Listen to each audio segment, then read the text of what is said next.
Die lynstuk wat die middelpunte van twee sye van 'n driehoek verbind, is ewewydig aan en gelyk aan die helfte van die derde sy. Dit is wat die middelpuntstelling sê. Nou, as ons mooi gaan kyk na die sketsies, dan kan ek dit bietjie beter verduidelik. Ons het 'n lynstuk wat die middelpunte van twee sye verbind. So as jy kyk na die driehoekie, dan het AB 'n middelpunt by D en AC het 'n middelpunt by E.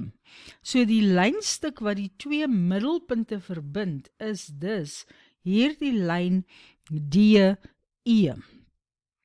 Dan sê die stelling vir my, as ons so 'n lynstuk het, dan is daardie lynstuk, hy wil nou net nie reg gaan nie, dan is daardie lynstuk ewewydig aan die derde sy en die lengte daarvan is die helfte van die lengte van die derde sy. So wanneer ons die stelling gebruik, verwys ons na die middelpuntstelling, want dit is die stelling wat twee middelpunte van die sye van 'n driehoek verbind. Die volgende stelling is baie na aan dieselfde as die middelpuntstelling, net nie heeltemal nie.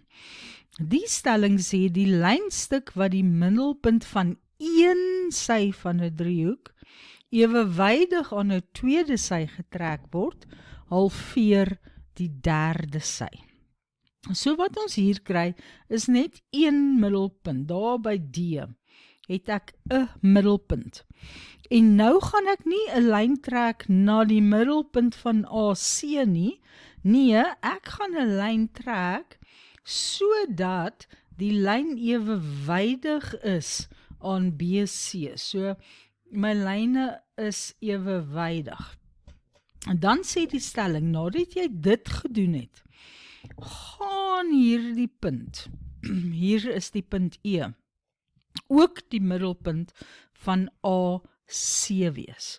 En weer eens is DE die helfte van die lengte van BC.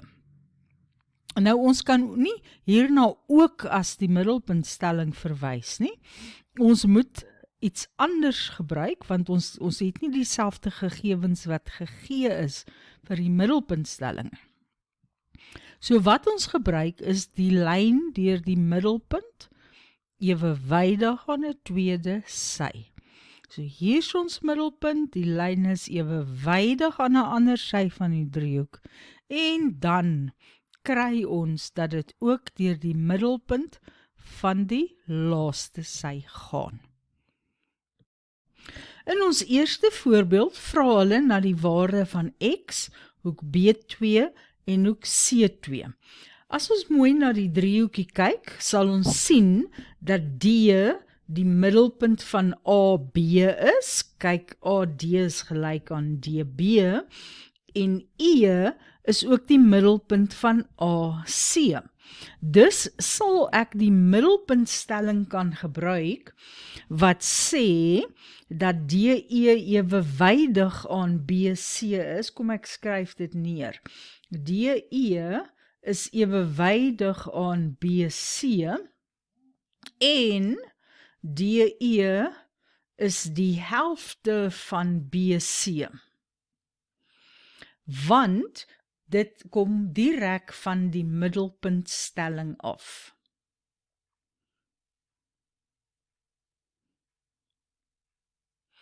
Nou, as BC 38 is, dan gaan DE, wat x is, die helfte van 38 wees, wat 19 is. Dan het ons ook hoek B2. Nou onthou dat ons weet dat hierdie lyne nou ewewydig is. So as ek ewewydige lyne het, kan ek byvoorbeeld vir my Z-vorm of my N-vorm kyk, daar teken ek hom. en ek sien dat B2 net so groot moet wees soos daardie hoekie hier by E, want daar is my Z-vorm. So daarom kan ek sê dat B2 36 grade is, want dit is verwisselende hoeke vir ewewydige lyne. En dan vra hulle ook van my C2. Nou C2 is hier, en ek kan maar my Z-vorm net anders ommaak. So, dit lyk dan nie baie mooi nie. Net so. En dan het ek weer eens verwisselende hoeke daar. So C2 is gelyk aan 33 grade vir verwisselende hoeke. Ek sien ek het vergeet om hoeke daarin te sit, omdat my lyne ewewydig is. Vraag 2 gee vir ons die skets. Ons het 'n paar driehoeke hier, A, B, C, ek sien D, B, E, ek sien F, B, C. Ons sal kyk in watter driehoeke ons nodig het om te werk. Maar verder sê hulle vir my dat AD 6 is en FC is 10. Dan wil hulle hê dat ek BF moet bepaal, DE moet bepaal. Waar is DE? Is die lange hier, en dan ook GE. En nou kom ons begin by nommer A, waar ek BF wil bepaal. So die lyntjie wat ek wil bepaal is daardie een, BF. Nou wat ek sien is as ek gaan en ek werk in driehoek FCA.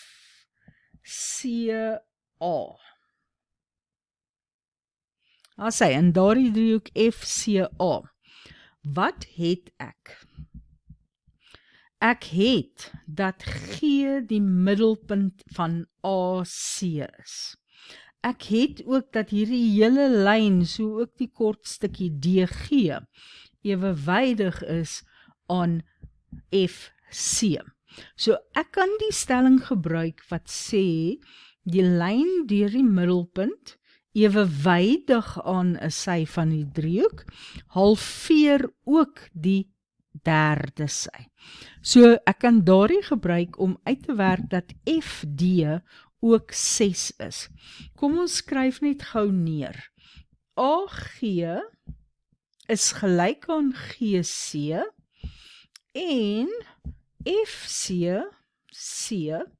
is ewewydig aan DG. Hierdie was alles gegee. En omdat dit gegee is, weet ek dat D is die middelpunt van AF. En my rede sal wees 'n lyn deur die middelpunt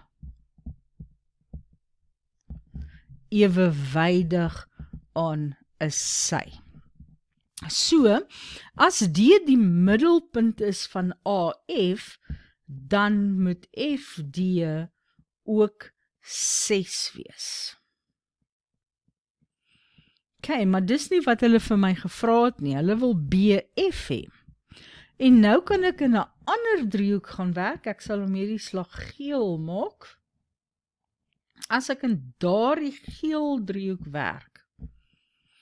Kyk, C is weer eens die middelpunt van BE. En hierdie lyn is nog steeds ewewydig aan daardie een.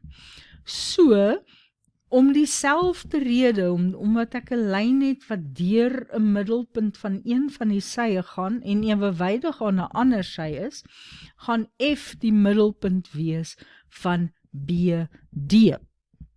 So kom ons skryf dit net mooi uit. Ons werk nou, ek wil nie graag in geel werk nie, kom ek gaan net na 'n ander kleur toe. ek weet nou, as ek kyk na 'n driehoek D, B, E, het ek dat C is die middelpunt. Ek kan maar net sowel sê BC is gelyk aan CE en FC is ewewydig aan DE, want albei hierdie is gegee. Daarom sal F die middelpunt wees van BD. En die stelling wat ek gebruik om daardie gevolgtrekking te maak, is weer eens 'n lyn deur die middelpunt ewewydig aan 'n sy. Nou ja, as FD 6 is, sal BF ook gelyk aan 6 wees. Goed, ons is klaar met nommer A. Nommer B vra vir ons, wat is die lengte van DE? Nou ja, DE is presies hierdie lang sy hier, wat ewewydig is aan FC daar. So, ek weet dat DE 2 keer so lank is as FC.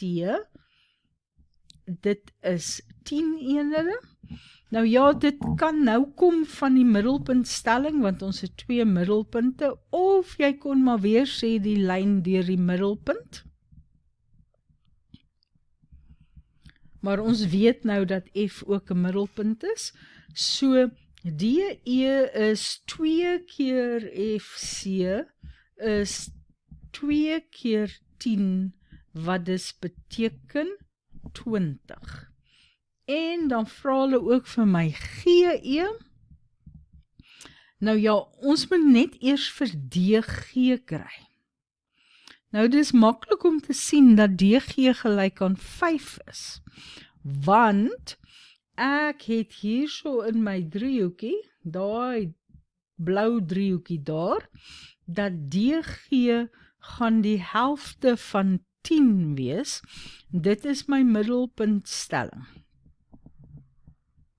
En ek kan maar weer eens nou dit middelpuntstelling noem, want ek het van tevore bewys dat D die middelpunt is van AF.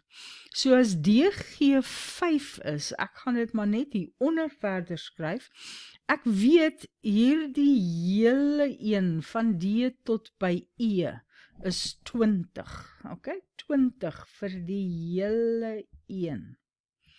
En ek weet hierdie stukkie is 5.